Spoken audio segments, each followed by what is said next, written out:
Você ouvindo a Rádio PCN e você nos assistindo através do videochat do Portal Arcos. Primeiramente, queria agradecer a todos vocês que nos assistiram na última segunda-feira. A repercussão foi muito boa. Nós recebemos os nossos companheiros, né, o jornalista Aurélio Tadeu e também o jornalista Dimas Rodrigues. E foi realmente um bate-papo muito gostoso. Ficamos aqui mais de uma hora e meia batendo um papo e o pessoal participando. E até hoje o pessoal está comentando aí a entrevista. Hoje eu estou recebendo aqui um grande parceiro, um grande amigo e um dos mais cotados aí, dos melhores médicos que a gente tem na cidade, né? Então, além de médico, é também político, o nosso companheiro Dr. Wellington Francelli Roque, né? Podemos chamar de Dr. Wellington Roque, que é mais conhecido como o filho do Chiquito Roque, não é isso, doutor? Também. Boa noite para o senhor e obrigado por ter vindo aqui participar conosco. Boa noite, Jaime.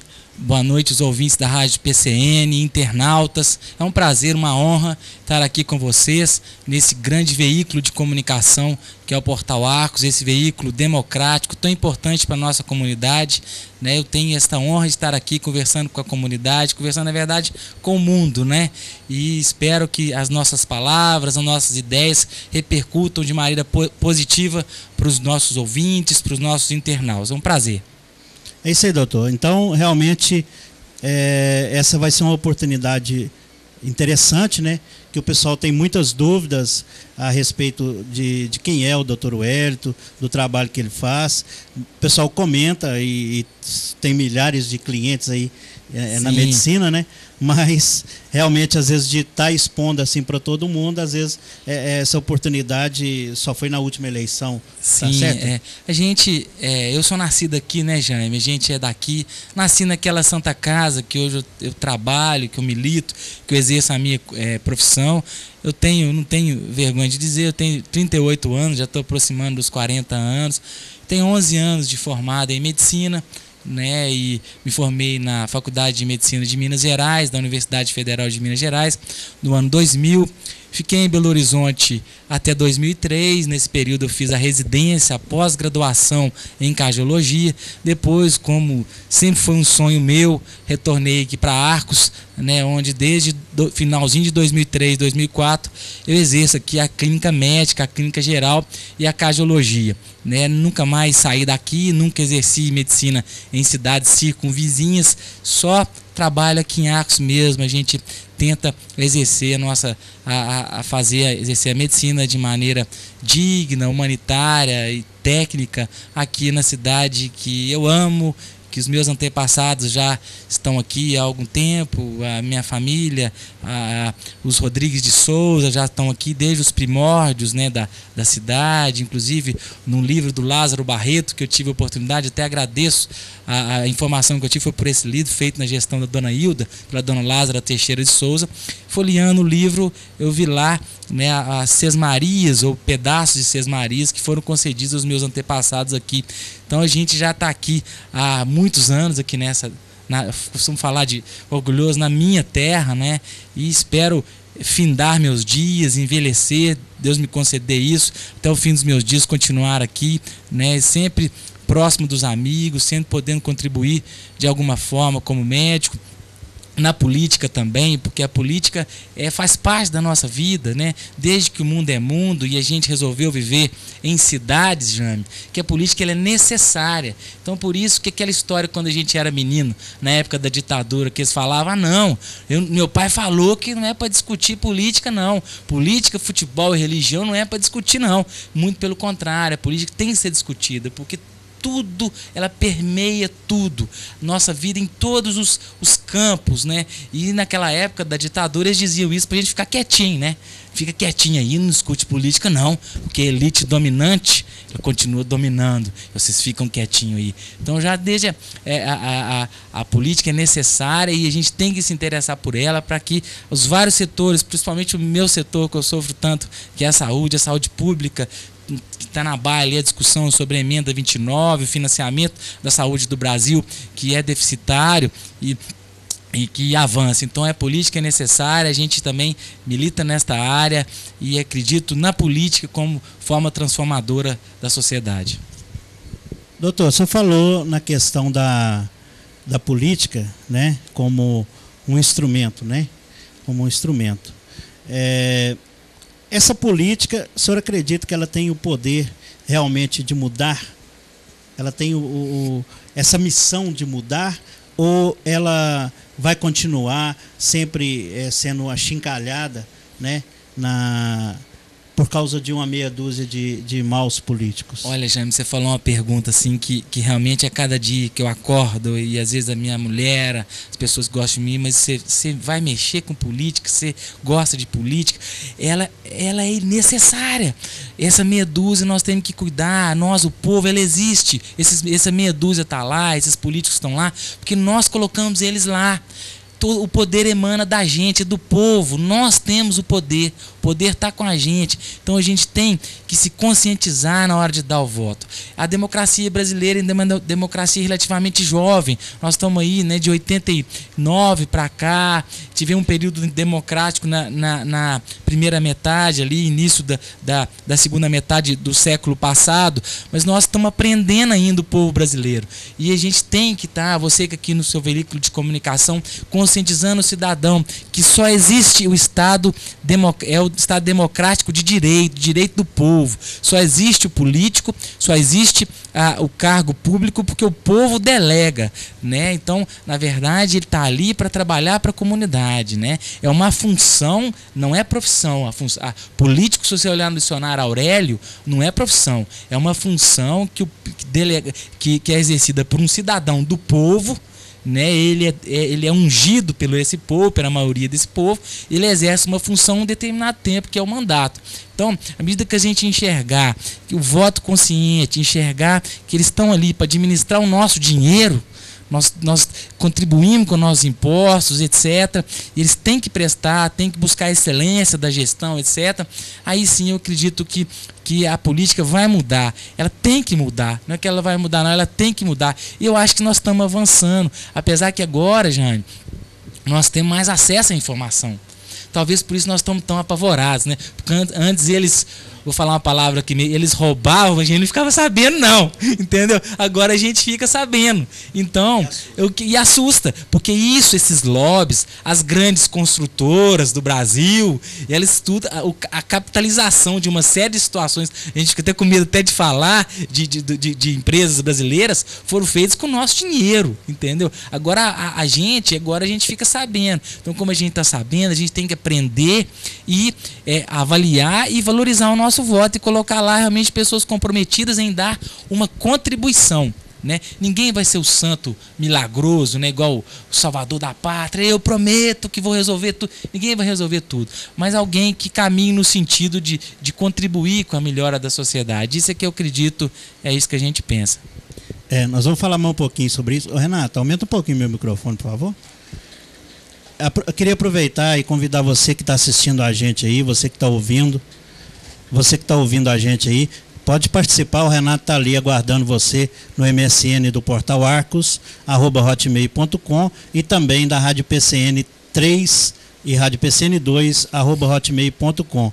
Aí você participa, manda pergunta aqui, já tem algumas perguntinhas para o doutor aqui, né? Mas nós vamos conversar um pouquinho antes, até para aquecer e para o pessoal começar a mandar mais perguntas. Mas você pode já ir mandando suas perguntas aí, que o Renato está atento ali no MSN.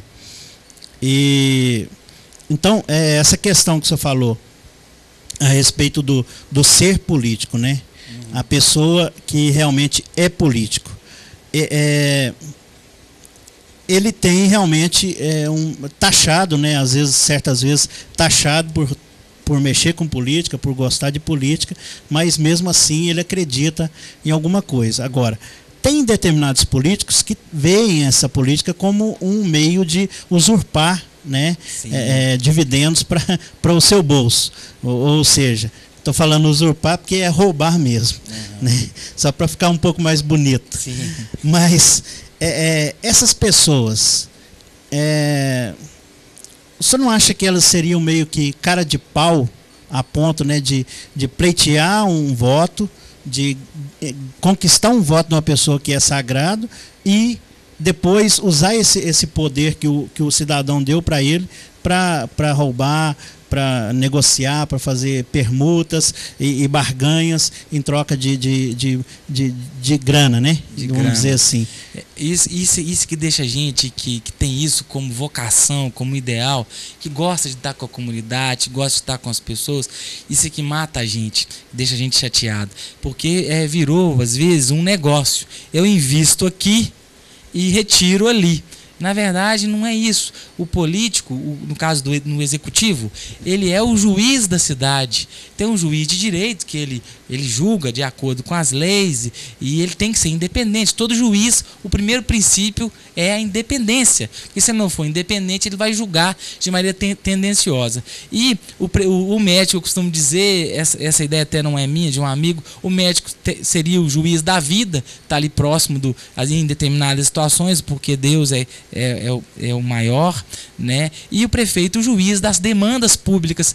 E para ele avaliar bem as demandas públicas, os nossos problemas e julgar corretamente, o mínimo que ele tem que ter é a independência, senão já está tudo errado. E se ele tiver interesses escusos, financeiros, etc., com grupos, ele vai julgar mal e vai ser um mau gestor e vai priorizar mal os nossos recursos. É por isso que a sociedade tem que entender que o poder está com ela. O poder não está com ninguém mais não, que a cada 4 anos ela delega esse poder, entender que eu acredito que nós vamos avançar a cada eleição, nós aqui no portal, a imprensa, o TSE com aquelas campanhas que foram feitas na última eleição, o povo vai amadurecendo e vendo, não, tá doido, eu estou aqui sofrendo essa fila aqui do Sistema Único de Saúde, eu tenho que na próxima eleição votar em outra pessoa mais comprometida, fulano me prometeu o paraíso, o céu e a terra, e eu ouvi lá no portal que é possível para um gestor, um prefeito, é colocar a cidade num caminho correto, é planejar, deixar algumas contribuições boas, né?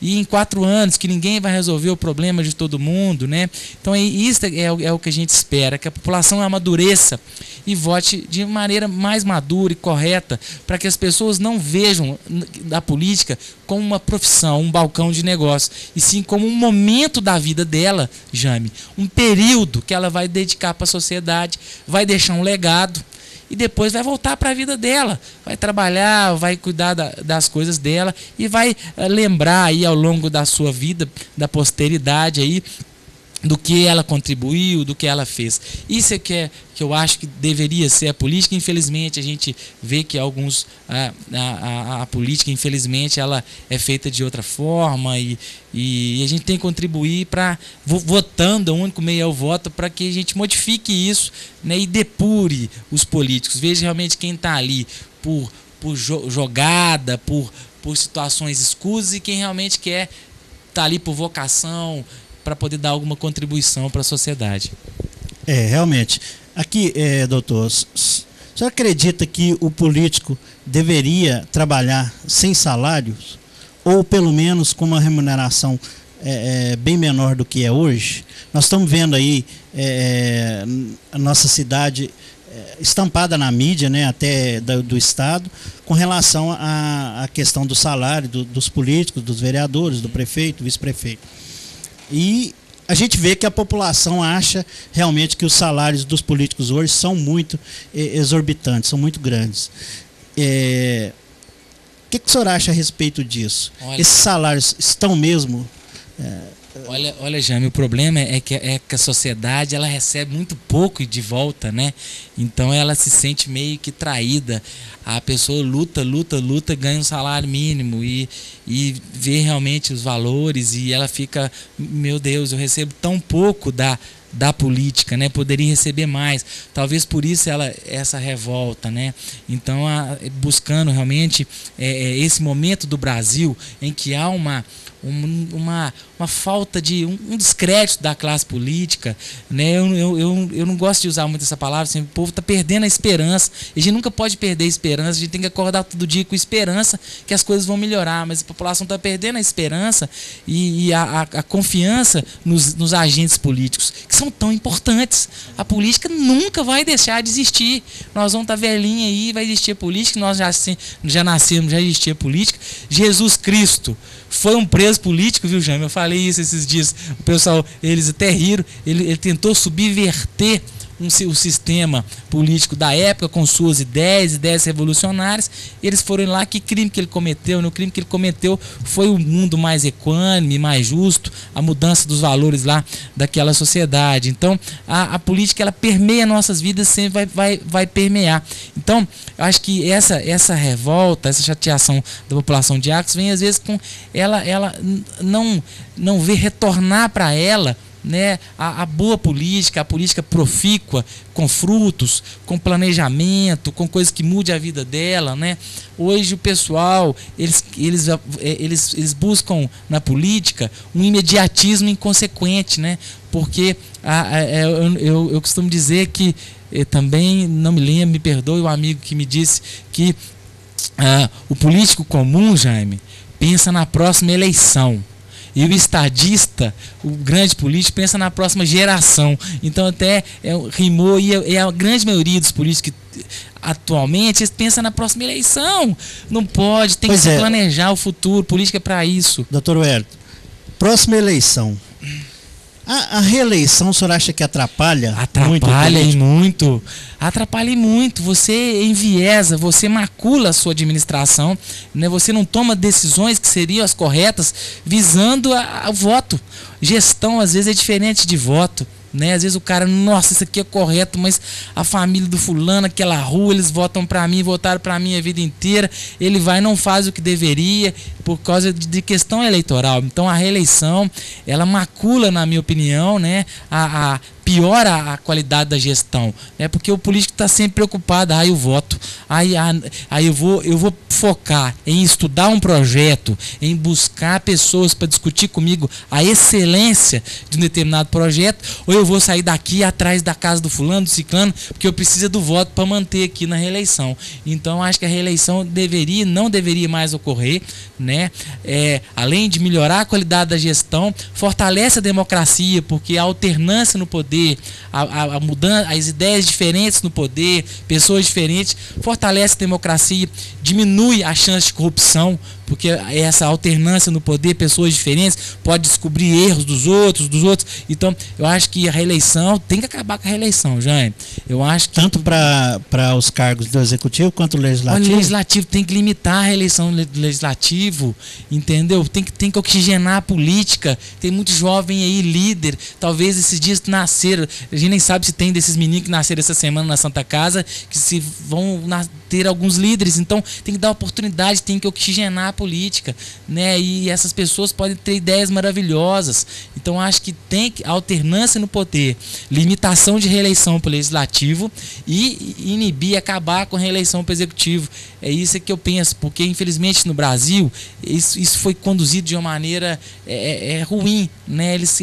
Há um uso exacerbado da máquina administrativa no processo de reeleição no Brasil. Pelo menos esta é a minha opinião, é o que eu tenho observado.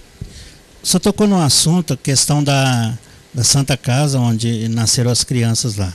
A Santa Casa de Arcos. Qual que é a sua visão em relação à Santa Casa de Arcos hoje? Sim. A situação financeira da Santa Casa, a situação administrativa, né? E também a situação do corpo clínico ali que tem na Santa Casa. O senhor faz parte hoje do corpo clínico, né? Olha, Jame, a Santa Casa eu nasci lá, né, Jame? Eu vim de Belo Horizonte para trabalhar aqui, né? Então a minha luta, a minha entrada na política em 2008 foi para ter voz. Porque até 2008 eu não tinha voz de nada, eu não estaria aqui conversando, etc. E nós é que estamos lá vendo as necessidades das pessoas. Por isso que a medicina e a política andam tão junto. Nós poderíamos conversar aqui, nós íamos elencar um sem número de médicos políticos, né? Porque a medicina e a política andam muito junto, porque você está próximo da comunidade e vê o sofrimento do povo. Mas a questão toda da Santa Casa, que eu vim de Belo Horizonte especialmente para trabalhar nela, todas as Santas Casas do Brasil estão deficitárias. A de Formiga está uma briga danada, o Pergaminho está aqui embaixo e tal. Só que o que ocorre é que o SUS é deficitário, dá prejuízo. A IH ela cobre mais ou menos uns 40% do custo da internação do paciente. Mas o que eu penso é que historicamente a Santa Casa ela foi manchada com cor política. A minha ideia é que nossa Santa Casa tem que ser suprapartidária, não só a nossa, todas, porque nós não vamos ter outro hospital, né? O que ocorre lá no municipal, um pronto atendimento, nós não temos demanda. Qualquer pessoa que for estudar leitos numa cidade de 40 mil habitantes sabe que nós vamos ter só a nossa Santa Casa mesmo. E se a gente não melhorar a Santa Casa, não tiver condição de trabalho, nós não vamos atrair novos profissionais para cá, para agregar no serviço que a gente presta à comunidade. Então, o que eu advogo é o seguinte: a Santa Casa tem que estar acima das pequenezas, das disputas pequenas, tem que ser suprapartidária, né? E a sociedade, o poder público, os médicos, todo mundo tem que estar unindo para nutrir essa Santa Casa, para que ela não fique capenga, porque ela dá prejuízo, não adianta, é um negócio que dá prejuízo, de formiga dá, de araxá, etc. E a Santa Casa forte e o pronto atendimento também bom, essa ligação dos dois, feita de maneira otimizada, é que nós vamos ter um serviço de urgência e emergência melhor. Porque hoje a grande pedida do SUS, Jane, é a atenção básica, é envolvimento do saúde, da família com a comunidade, é educação para a saúde, é informação para a saúde, porque nós sabemos que só com informação que nós vamos ser um bom cidadão, com informação que nós vamos ser bons médicos, bons jornalistas, e também só com informação que nós vamos poder cuidar bem da nossa saúde. Então, hoje a atenção básica é o grande foco do SUS. Agora, a questão do pronto atendimento da urgência e emergência, o pronto atendimento municipal, que até eu advogo, sabe? Eu acho que realmente é o caminho ter um pronto atendimento municipal. Deixar a Santa Casa um pouco mais livre da urgência e emergência, para que ela, com o apoio da sociedade, do poder público, ela cresça e melhore a sua infraestrutura e atraia para a Santa Casa novos especialistas, pessoas que realmente queiram agregar na medicina aqui de Arcos. Porque nós sabemos que nós, os homens, o ser humano é que é a grande diferença. Não adianta instalar lá uma ressonância se nós não temos um grande especialista em ressonância. Então, primeiro o homem, depois a máquina, né? E não adianta ter a máquina sem o homem com competência suficiente para operar a máquina. Então, os médicos com competência para melhorar o serviço. Os médicos vão vir para cá, que não tem raiz aqui, como? Se a Santa Casa tiver uma estrutura adequada, tiver uma condição de trabalho adequada, com o meu sonho, que é uma UTIzinha, não um CTI complexo, mas uma UTI onde nós possamos estabilizar o nosso doente aqui de maneira mais adequada, até ele ir para um hospital terciário, quaternário, onde há toda a questão das clínicas e da complexidade de equipamento suficiente para fazer um diagnóstico às vezes mais complexo. Nós sabemos que a nossa cidade tem 40 mil habitantes, né? Nós não somos um polo de 200 mil habitantes, mas nós podemos melhorar muito na saúde. Eu sempre falo, primeira coisa, nós temos que ter um arroz com feijão temperadinho. Arroz com feijão temperadinho, depois nós pensamos nas outras coisas. Às vezes a gente enxerga aqui na minha cidade que a gente não tem nem arroz com feijão temperadinho, né? Que a atenção básica funcionando de maneira correta, um atendimento básico de uma apendicite, de uma urgência clínica de maneira correta e otimizada. Então é isso que eu penso. A Santa Casa, para se fortalecer, tem que ser suprapartidária, e para melhorar o serviço precisamos de mais médicos. Para mais médicos, precisamos da Santa Casa com a melhor infraestrutura, né? Então, e pensar primeiro no arroz com feijão temperadinho. Atenção básica, pensar em resolutibilidade dos problemas da população que procura o atendimento, não em número de atendimentos. Isso não existe em saúde, Jame Pedrosa. Saúde é resolutibilidade. Não adianta eu vou lá, eu te atendo mal, não resolvo o seu problema. Contei lá um atendimento. Fiz 200 mil atendimentos, mas quantos que resolveu? Quantos que realmente chegamos no objetivo de melhorar a vida da pessoa? Então, acho que os gestores públicos ter como termômetro a qualidade no atendimento e não a quantidade, sabe? É isso que a gente pensa em, né, falando de maneira rápida, né, da questão da saúde pública. Agora, nós aqui na Santa Casa, nós estamos precisando de mais médicos. Inclusive, está indo aqui para o Brasil inteiro, nós estamos precisando de mais 2 clínicos, né? Pois é, eu até queria puxar esse assunto com o senhor. O que acontece hoje, que em todas as situações onde se fala que existe um problema na saúde, A única resposta que as autoridades dão é que não temos e não estamos conseguindo contratar mais profissionais. Isso é o seguinte, Jaime, hoje a cultura, até eu falei isso ontem lá no hospital, quando eu atendi às 1h30 da tarde um paciente meu, que eu estava preocupado porque o pessoal não está querendo, fazer uma especialidade clínica. Os formandos em medicina estão procurando trabalhar de 8 às 4, não vou folgar na sexta-feira, não vou final de semana. Eles não querem aquele compromisso com a medicina de madrugada, de fora de hora, etc. Então, as especialidades clínicas, nós estamos vivendo um verdadeiro drama. Pra você ter ideia, Lagoa da Prata, o Dr. Júlio de Castro é o único que faz cardiologia lá, né? Então, o pessoal quer mais a qualidade de vida, não quer essa questão de trabalhar com urgência, emergência, de ter vínculo com o paciente, né? Então esse é o grande problema. E eu rogo aí aos estudantes de medicina que façam cardiologia, façam clínica médica, que façam ginecologia, obstetrícia, cirurgia geral, que é um drama, ortopedia, pediatria, que nós em Formiga temos problemas com o número de pediatras. Daqui a pouco não vamos ter pediatra para cuidar dos nossos filhos. Então, que realmente queiram estar próximo do ser humano, sabe? Que é o verdadeiro motivo e razão da medicina, estar próximo do ser humano para tentar ajudá-lo de alguma forma. Essa questão, por exemplo, hoje nós temos 2 cardiologistas em Arcos. O doutor Sebastião nos ajuda muito. Né? As urgências e emergências, ultimamente, ele tem pedido para não nos ajudar, mas o doutor Sebastião também é cardiologista também.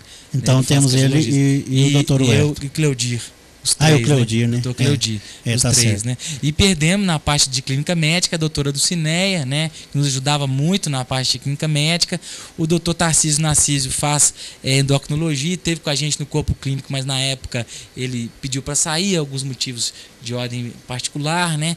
E a gente pede para que as pessoas assim venham a nos ajudar, né? A ajudar a comunidade, né? Porque não é fácil o dia a dia nosso e a gente precisa de mais profissionais, principalmente a força jovem, sabe? Porque o meu sonho é fazer essa UTI, essa UCI, né? E um paciente que às vezes toma uma facada, que é uma emergência, ser costurada lá, a alça machucada na barriga, e às vezes ele não tem como ser extubado, tirar um tubo, que às vezes tem que colocar, e ele poder ficar nessa UCIzinha, unidade de cuidados intermediários, até ser estabilizado, ou ir para um CTI, ou aqui mesmo a gente consegue. Então, essa é a nossa vontade. Para fazer isso, a gente precisa ir já temos um grupinho que gosta muito dessa parte de medicina intensiva.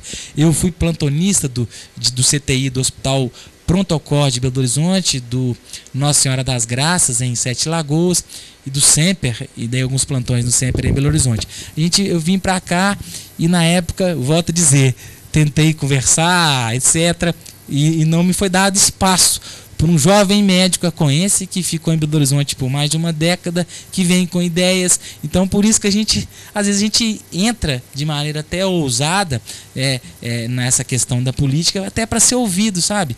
Até para ser ouvido, para conseguir as coisas, até para eu ter melhor condição de trabalho, para eu me realizar ainda mais como médico aqui na minha cidade. Então, por isso que a gente luta, e eu nunca vou deixar de pregar o que eu acredito. As pessoas que me conhecem desde os tempos da Escola Yolanda Jovino Vaz, do Colégio Estadual, do Encontro de Adolescentes com Cristo, o Cursinho de Jovens, Léo Clube, sabem da obstinação da gente, da garra e da vontade da gente em buscar o que a gente acredita, viu, Jaime?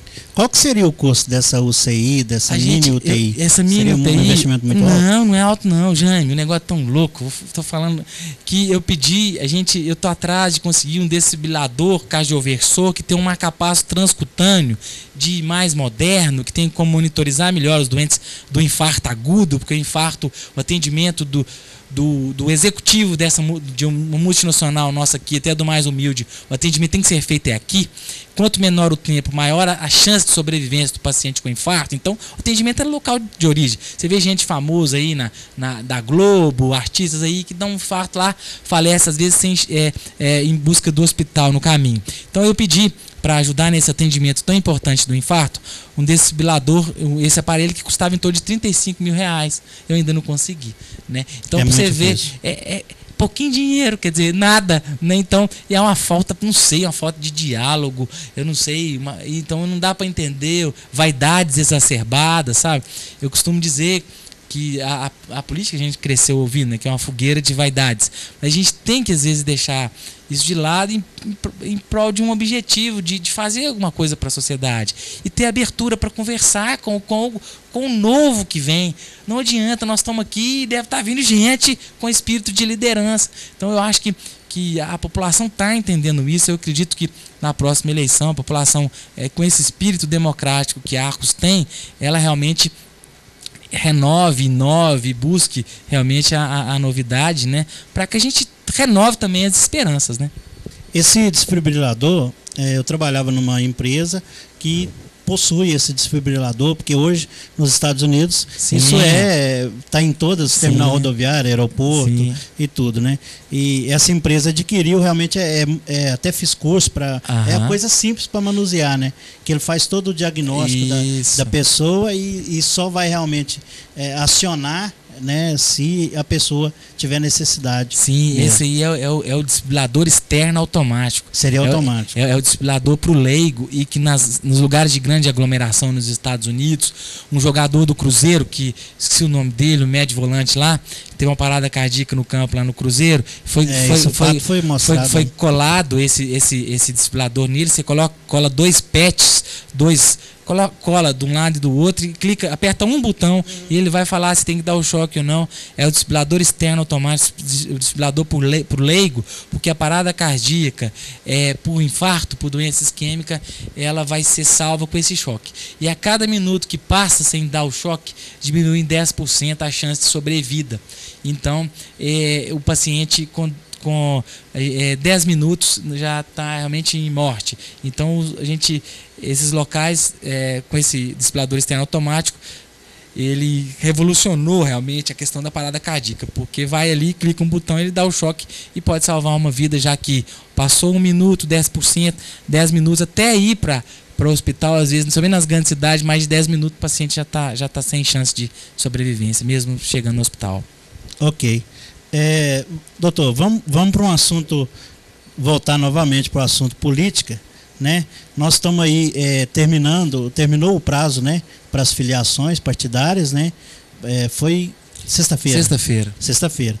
E realmente houve uma grande corrida, né, nessas filiações, todos os partidos aí buscando aliados, buscando pessoas, lideranças, né, para compor, para depois sair fortalecido na próxima campanha. Sim. Né? E a gente está vendo aí, igual a gente comentava anteriormente, uma população mais consciente, né? População que hoje está participando de abaixo-assinados, população que está se manifestando na Câmara de Vereadores, e então essa população, ela vai exigir do político uma dedicação maior e até falar mais a verdade. Vai exigir um político que encare realmente, porque acho que não vão engolir muitas promessas, né? Então, o que fazer? Como que o político vai proceder a partir de agora? Porque eu acho, na minha opinião, e até quero que o senhor fale se você tem essa opinião, esse eleitorado, ele mudou, e não é de muito tempo não, ele começou a mudar, eu acredito que no início desse ano, e até de uns meses para cá. O que o senhor acha a respeito dessa mudança, primeiramente? Olha, Jaime, realmente na última sexta-feira, né, há uma corrida, né, para filiação partidária, organizar os partidos, né, a parte da justiça eleitoral, né, a gente até com o nosso partido PPS tivemos uma grande surpresa, uma grande adesão.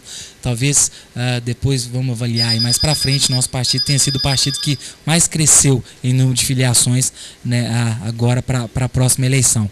Mas graças a Deus, Jaime, que há essa conscientização maior da população, porque a política é feita para o povo, né? Ela só existe por causa do povo, né? Tem até lá os grandes pensadores da democracia, Rousseau, etc., que o poder emana do povo. Ele tem que entender que o poder está com ele. Ele não pode ser manipulado. Ele tem que realmente exigir os seus direitos, porque nós contribuímos com nossos impostos, né? Então acho que essa população que vem amadurecendo, esse processo de amadurecimento, né, do voto, da cidadania, o povo nem sabe que tem direito, nem, o quê? Eu tenho esse direito, etc. Não, você tem, é com o seu voto, por isso que eles estão lá. Então, às vezes até, a gente vê, os comentários dos jornalistas, eles falam de maneira correta, mas por que você está falando? Você que colocou ele lá, né, o político lá, que você está falando que ele é desonesto, ele não tem condição intelectual de fazer alguma coisa diferente, conhecimento para a população, ele gasta mal o dinheiro do povo, e ele não busca a excelência do que ele faz, ele já pensa e já vai para gastar o dinheiro do povo de qualquer jeito, implementando as medidas. Então, mas o povo colocou ele lá.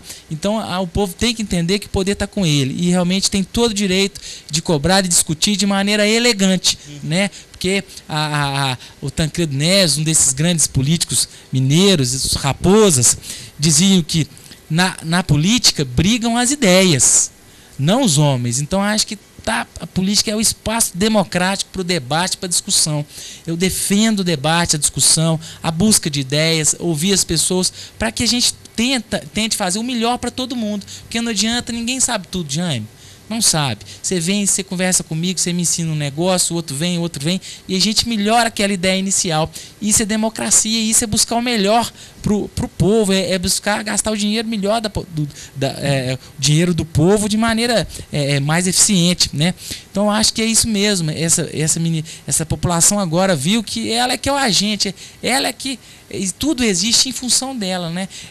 A prefeitura é uma empresa pública, ela presta serviços para o povo, né? Então ele é que é o atingido se esse serviço não é bem prestado. Então ele tem que, de maneira elegante e democrática. Eu sou contra, né, a arrogância, a falta de educação, a grosseria. De maneira elegante e democrática, fazer as considerações, né, e buscar sempre a melhor solução e o melhor caminho para a comunidade, e é assim que tem que ser, e é assim que a gente pensa.